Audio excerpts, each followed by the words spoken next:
Students, and of course I use the term jocularly, please open your textbooks to page 208. Today we are going to take up the works of Robert Browning. Mr. Krebs. Present.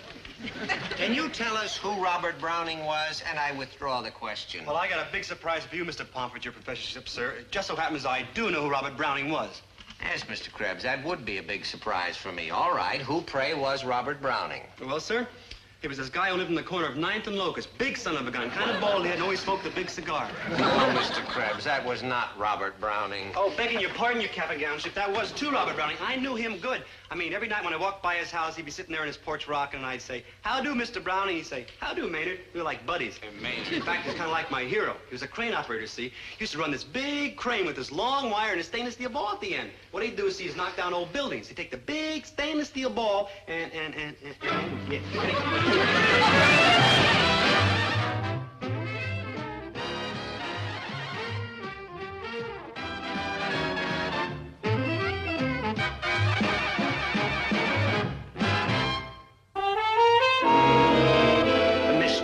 Could you tell us something about Robert Browning? Robert who? Browning, the poet. Poetry. Ugh, I think poetry's just icky. Indeed. And what is not icky? Oh, dreamy boys with yellow convertibles that dance divinely and wear Italian suits. And no funny little French restaurants where they let you mix your own salad dressing. Thank you, Miss Jordan. May your life be filled with oil and vinegar. Miss Gilroy, could you please tell us something about Robert Browning? Sure could. Robert Browning was born in 1812, died in 1889, and wrote what is largely considered to be the most robust dramatic poetry in English since Shakespeare. Excellent, Miss Gilroy, as usual. 100% correct. You hear that, Dobie? Smart as a whip, pretty as a picture, strong as a mule, gentle as a lamb, loyal as a dog, and all yours. Who could ask for anything more? I could. In fact, I am. Now, let me get this straight. Are you talking about her? Why not? She's rich, beautiful, popular, the belle of the whole campus. She doesn't want you. How do you know? I'll show you. Hey, Poppy. You want Dobie? Good heavens, whatever for? Rest my case. Please do rest your case, Miss Gilroy. Now, I yield to no man in my admiration for romance. If romance is the proper word for this curious, lingering affliction between you and Mr. Gillis. But right now, I would like to read some typical verse of Robert Browning's. Sure, Mr. Pomfret, go ahead. You're very kind. Ah, but a man's reach should exceed his grasp, or what's a heaven for? Mr. Gillis, can you tell us what those lines mean? Well, I think they mean that if a guy really wants something, I mean, really and truly, he should go after it even if it seems impossible to get. You astonish me, Mr. Gillis, and pleasantly. That is precisely what Robert Browning is saying. Like, for instance, if there was a girl who was gorgeous and beautiful and popular and desirable and the belle of the whole campus, and there was a guy who was just an average, typical American boy, why, he shouldn't say, "I'm licked, I'll never get her." He should try with all his might to win her, even if it means dumping another girl who's not so gorgeous and beautiful and popular and desirable. Now, just a minute. This other girl may not be a beauty winner, but she's a human person with feelings and dignity. And if this guy thinks he can come running back to her anytime he strikes out elsewhere, well, she's got news for him. The next time he walks out will be the last time. You'll forgive me, but weren't we talking about Robert Browning? We still are. And this girl is serving notice right now that a certain guy's reach better not exceed his grasp, or he's going to end up with a big fat zero all around. But, Mr. Pomfret, isn't that Browning's point? I mean, even if you're going to go down to utter, total, complete ruin, you've got to try to get what you really want. You've got to reach beyond your grasp. True? Well, yes, it's true, but... Thank you. Poppy, my great tawny animal. Would you come with me tonight to a funny little place I know where they let you mix your own salad dressing? Oh, I don't know. Call me. All right, Dobie, I warned you. I have nothing against Zelda, you understand. She's a fine girl with a giant IQ and a big heart and not a single cavity in her whole mouth. I like her. I respect her. I admire her. But love her? No, no. Who I love is Poppy Jordan, because like Robert Browning says, a man's reach should exceed his grasp. I'm going to get Poppy. It'll take perseverance, patience, ingenuity, and most of all, money? Yes, Dad, I'm taking some money. Why? Because a man's reach should exceed his grasp. Well, you keep reaching like that, and you will be grasping with a handful of sharp fingers. Dad, I'll put in my IOU. I'll work it off. Shame on you, Herbert. You think the boy's a thief? Why, he never stole anything in his life. Oh, perish the thought, but you must admit he has made a lot of unsecured loans. Dad, listen to me. Robert Browning Robert said- Browning? Oh, you mean the guy who runs the crane with the big iron ball on it? Yeah, knocks that's down buildings? friends. Oh, yeah. Well, you can see how a fella could get confused. Yeah. Robert Browning was a famous poet. He wrote... Well, anyhow, he was very famous. Oh, that Robert Browning, huh? Where did you run into him, son? No, Dad, he's dead. Oh, sorry to hear that. He left the widow well fixed up. Herbert, will you let the boy say what he's going to? So who's stopping now? Thanks. Well, Robert Browning, the English poet, said, a man's reach should exceed his grasp, or what's a heaven for? Now, that means, How beautiful. now, that means if you find... I know what Please. it means. It means if you've got a hankering for something big and wonderful and way out of your reach, you should go out and try to get it, no matter what your good sense tells you. That's right. That's wrong. A man's reach should be just as long as his arm. Don't reach for anything you can't grab. Know your limitation. Learn to live with it. I did. Thanks a lot. Oh, Winnie, now just a minute. Remember, Winnie, I didn't mean that. You were a fine woman and a great wife and a wonderful mother, and you keep a clean house and you cook a good meal and... Look, Mom, Dad, I'm proud of you, both of you. Really, I am, but frankly, I'd like something better. Got me doing it. But what I mean is, well, I hope I'm as lucky as you two are, but, well, like Robert Browning said, a man's reach should exceed his grasp. You know, I am going to speak to the Bison Educational League about this guy, Browning. He sounds like some kind of a communist to me. Herbert, let the boy try to exceed his grasp. He's young, and if he gets his nose bloodied, well, I guess he'll recover. You're right, Winnie. Let him go out and get clobbered. After all, Zelda will always be waiting there whenever he comes back. Right, son? I don't know, Dad. She said if I tried it once more, she was through with me. Big talk. That's what your mother said to me when I went chasing off after Cuddles Kindermacher. But there she was, light in the window, waiting, all lit up. Here, take your money and get out of here, will you? This is a place of business. I can't stand around yakking all day.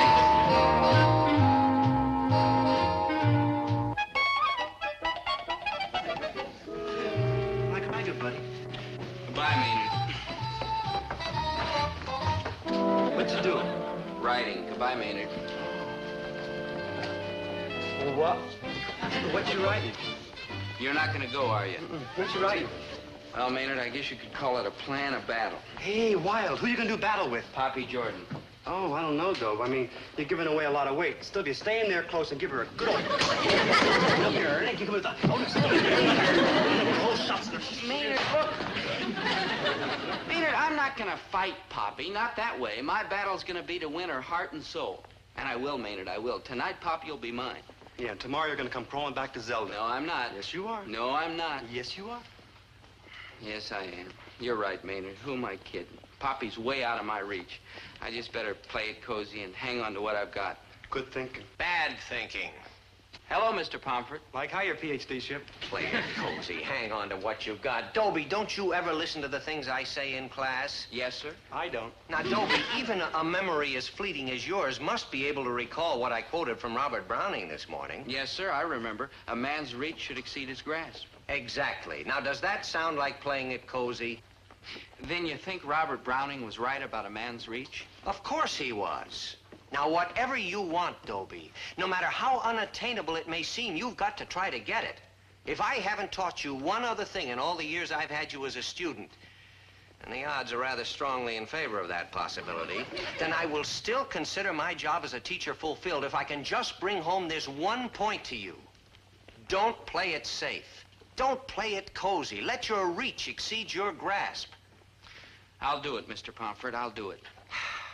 Good boy, Dobie. And if you fail... Which he will. If you fail, Dobie, just pick yourself up, dust yourself off, and try it again. Yes, sir. Thank you, sir. Goodbye, boys. Goodbye, sir. Goodbye, your cap and gown ship. Now, Maynard, I better get ready for the big night with Poppy. Dobe, don't. Don't what? Don't go out with Poppy Jordan tonight, because you're gonna strike out and Zelda ain't gonna take you back. Maynard, in the first place, I am not going to strike out. I am going to win because a man's reach should exceed his grasp. And in the second place, even if I do strike out, which I am not going to, Zelda will take me back. But she said She said that before. Not the way she said it this time. Did you see how beady her beady little eyes were? Did you see how tight her tight little mouth was? Did you see how round her round little chin was? Maynard, you're a world. All right, Dope, go ahead. Do what you want. There are none so blind as those who will not see. Where'd you get that? On a little card from a weighing machine. Goodbye, Maynard. Go ahead, Dope, go ahead. Fools rush in where angels fear to tread. Fortune cookie.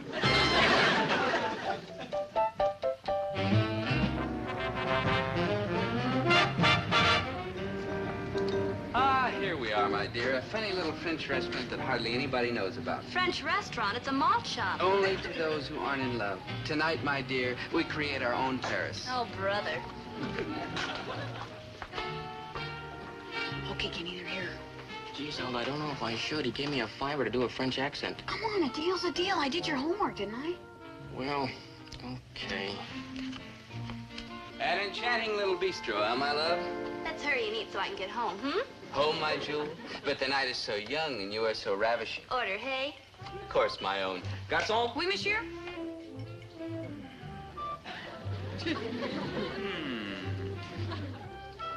I'd like to order a gourmet dinner for two. Gourmet dinner for two. Oui, monsieur. What is the specialité of the house? Frozen pizza. Don't I know you from somewhere? Perhaps, monsieur. Have you ever been in Paris? Paris, France? Oui. No. Come on, I have to get home, Dobie. Yeah, that's Dobie with a B. Two frozen pizzas and a tossed green salad. I'll mix the dressing myself. Enchanté, monsieur. You sure I don't know you? Have you ever been in Marseille? Marseille, France? Oui. Come on already. That'll be all, garçon. Mille merci fois, monsieur. Well, my dear, what shall we do this glorious evening? We shall finish our dinner and we shall take me home. Home? But I made such plans. The opera, perhaps. Opera? All those fat people singing at each other? The ballet? All those girls with bulgy legs? The movies? Home. But why must you be home so early? Because. Because why? Just because. I understand. You're teasing me, my little minx. I tease you not. It's Chow and Holmesville. Voilà, le dîner. I understand monsieur wishes to mix his salad dressing himself. You're absolutely sure we've never met before? Have you ever been near Alsace-Lorraine? No, but I've been near Zelda Gilroy. Zelda, shame on you. Yes, that's right, Dobie. Shame on me. But this is the last time. The last time there'll be shame on me. Zelda, how can you spy on me like this? A woman in love can do a lot of things. But finally there comes a point when she just can't do anymore. Goodbye, Dobie. Look, Zelda, I don't want to hurt your feelings. For years, I've been telling you it's no use. Why don't we just start all over again and just be friends? Dobie, there's two things we can be, and friends isn't one of them. We can be lovers, or we can be strangers. Can't you see that? Goodbye, Dobie.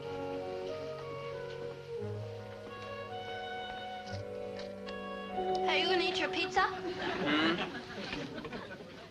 Oh, no. Help yourself, my dear. Mix the salad dressing, will you? I'm kind of in a hurry. Of course, my sweet. This dressing, my dear, is a secret recipe known but by 3 people on Earth, all sworn to silence. Yeah, I got to get home. Nonsense, my child.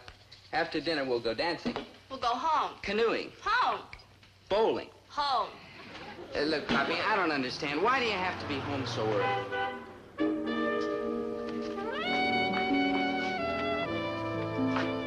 Does that answer your question? A late date? Mm-hmm. Nighty-night, Dobie. Yeah, that's Dobie with a B.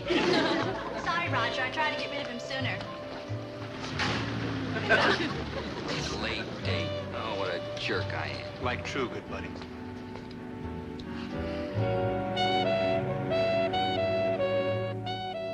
I wonder how Dobie made out with that new girl last night. I don't have to wonder. He got clobbered. That's how he made out. That's right, Dad. Oh, there you are. Well, what did I tell you, son? You told me a man ought to play it cozy, play it safe, and you were right, Dad. Absolutely right. You're a very smart man. You bet your boots I am, I am. He is? From now on, Dad, what you say goes. If you're kind enough to give me the benefit of your advice, well, I ought to have sense enough to take it. What's the matter, dear? Nothing. Aren't you happy because Dobie is going to listen to your advice after all these years? You want the truth? I know the truth. You're scared stiff. Winnie, I am paralyzed. The kid really threw me a curve. But for all these years, you've been yelling that Dobie ought to listen to you. Sure, because I knew he wouldn't. Winnie, it is very easy for parents to advise their children, and you know why? If it turns out that the kid is right and the parent is wrong, well, that's fine, because after all, the important thing is for the kid to be okay. Yes, dear. And if it turns out that the parent is right and the kid is wrong, you can always say... I told you so. Right. Which is a mighty good feeling. No, it certainly is. So when parents advise their children, no matter which way it turns out, the parent has to wind up a winner. Providing, of course, the kid don't take the advice. But Dobie pulled a switch. He's going to listen to you. No, that was a sneaky thing to do. Which means that from now on, when you give advice, you're going to have to think before you speak. No, what a terrible thing to do to a man. Oh, don't worry, Herbert. It's not so bad. After all, you're not unintelligent. Yes, I am. Yes, you are. Don't agree so. All right. Well, dear, you're no Einstein, but you do have the boy's welfare at heart, and I'm sure that if you think hard enough, you'll be able to come up with the right advice for him. When he was 5 years old, then I could give him the right advice. Don't play in traffic. Don't sit on a hot stove. But he is no longer 5 years old. He is a young man, and don't ever tell him I said so, but he's a heck of a lot smarter than I am about the things of his world anyway. Look, I'm just a plain ordinary man trying to scratch out a living in a corner grocery, and he's got the whole universe in his mind. Now he comes along and wants me to give him advice. Winnie, I am lost. Don't despair, Herbert. Things are not as black as they seem. Oh, like heck they ain't. Believe me, they're not, because something wonderful is going to happen very soon. Like what? Like Dobie is going to forget all the promises that he made this morning and start ignoring you just like he always has. You really think so, Winnie, honest? I'm sure of it. Oh, he's a good boy, that Dobie. You sure he's going to ignore me? Positive? Oh, he's a great comfort to his old dad. And you're a pretty good comfort to your old husband, too. Hey, come here.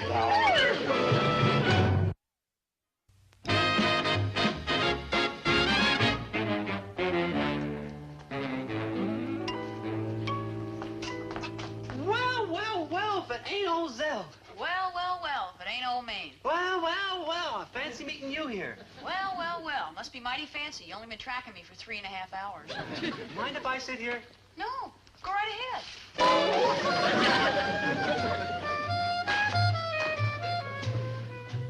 Well. Well, well. Hey, Zelda, you look like real pretty today. Like, thanks. I mean, your nose is so nice and shiny. Stop, Maynard. You'll turn my head with praise. Oh, I wouldn't do that, Zelda. If I turned your head, you keep running around bumping into things. Good thinking. Well. Well, well, what? Well, I'd like to ask you a hypodermical question. It's hypothetical, and the answer's no. Zeld, you can't dump Dobie. He needs you. You should have thought of that earlier. Well, let's put it this way. You need him. I mean, where's a chick like you going to find another guy? No offense. No offense, Maynard. And the answer is, I don't know where I'm going to find another guy, or even if I'm going to find another guy. All I know is I got a little bit of pride left, and I intend to hang on to it. But you can't go through life all alone, small girl. Who says I can't? Me, I just said, didn't you hear? There's lots of other things besides love.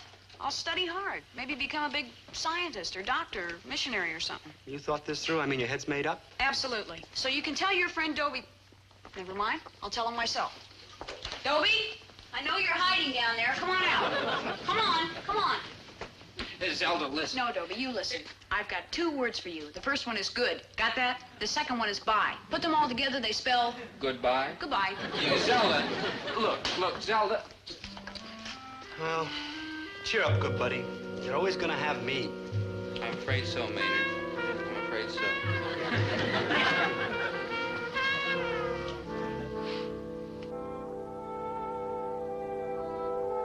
And as Robert Browning so lyrically puts it in Pippa Passes, the years at the spring, the days at the morn, mornings at 7, the hillsides dew pearled, the larks on the wing, the snails on the thorn, God's in his heaven, all's right with the world. Class, except for Dobie Gillis, dismissed. Mr. Krebs, what are you doing here? I'm with Dobie. You might as well talk, Mr. Hopper. Maynard won't leave. That's right, because I'm your good buddy. Very well. Dobie, over the years, I've grown accustomed to your infinite variety of moods, but I must confess that I've never seen you in such a funk as the one you're in today. Now, is anything wrong? No, sir. Yes, sir. And it's all your fault, Mr. Pomfret. Dobie's whole life is wrecked on account of you. Me? What did I do? Telling him all that jazz about a man's reach should exceed his grasp. Shame on you, teaching junk like that to us poor, innocent, lovable, sweet kids.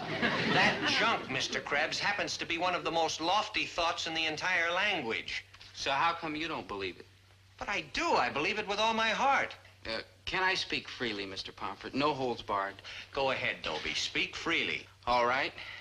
Mr. Pomfret, what right have you got to talk about a man's reach? No offense, but what have you accomplished? I mean, here you are, just a plain instructor in a little backwater college, teaching freshman English, piling up years and waiting for your pension.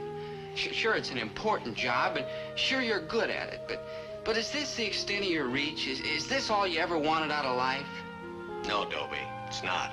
Then why aren't you trying to exceed your grasp? You said you wanted to be a writer. Well, why aren't you writing instead of playing it safe in this little college? Because I know my limitations, Dobie. And I know mine. No, you don't. Don't ever let me hear you talk about limitations at your age. I want to show you something, Dobie. You know what this is? No, sir. This is a novel. I wrote it when I was exactly your age.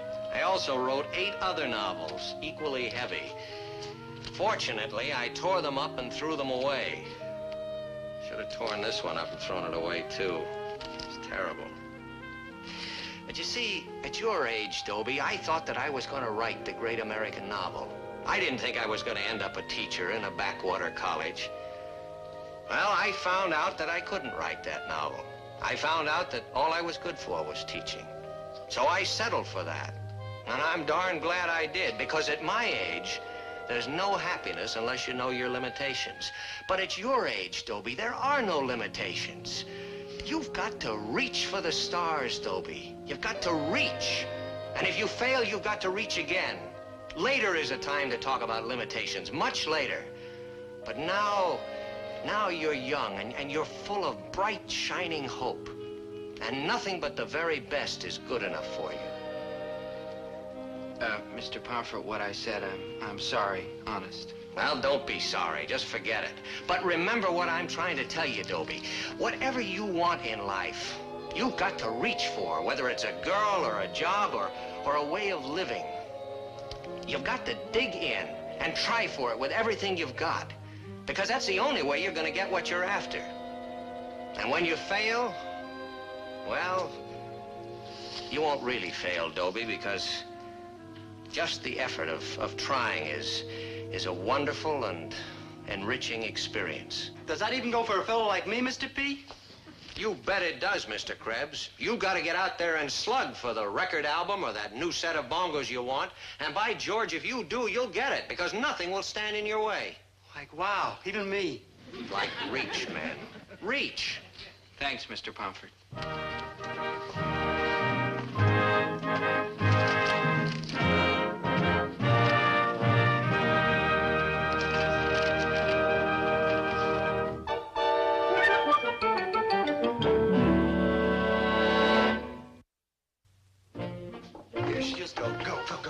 The right idea, Maynard, but the wrong chick. Hi, Zelda.